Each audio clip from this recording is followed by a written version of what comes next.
শুভ জন্মাষ্টমী সবাইকে। তো আজ হলো, এখন ঘড়িতে বাজে হচ্ছে 11টার মতন।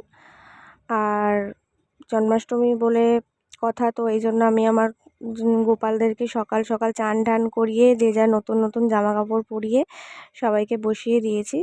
তোমরা কিভাবে গোপালের জন্মাষ্টমী পালন করেছো অবশ্যই কিন্তু সবাই কমেন্ট করে জানিও। আর আমার গোপালদের কেমন লাগছে সেটাও কিন্তু সবাই আমাকে কমেন্ট করে বলো। আমি আমার মতন করে সুন্দর করে সাজিয়েছি ওদের।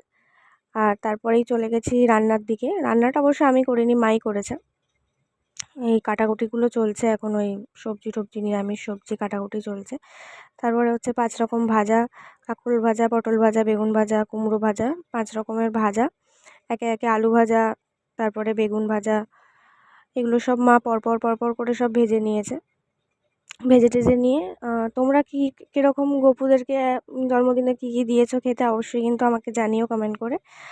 আর তারপরে এই যে সব রকমের তরকারি, মানে সব রকম সবজি টবজি দিয়ে একটা তরকারি, আর হচ্ছে খিচুড়ি। কারণ আমাদের গোপালদেরকে ভোগটা দিতে নেই, কারণ আমার লোকনাথ বাবা রয়েছে বলে লোকনাথ বাবাকেই ভোগটা নিবেদন করতেছি। গোপালকে জাস্ট বাচ্চারা যা যা দেয় সেইগুলোই আর কি দেওয়া হয়েছে।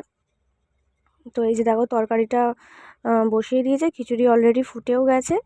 তো এইদিকে আবার আমি ঠাকুরকে যে নৈবেদ্য টৈবেদ্যগুলো দেয় টুকটাকের যেগুলো থাকে সেইগুলোও এদিক থেকে গোছানো হয়েছে।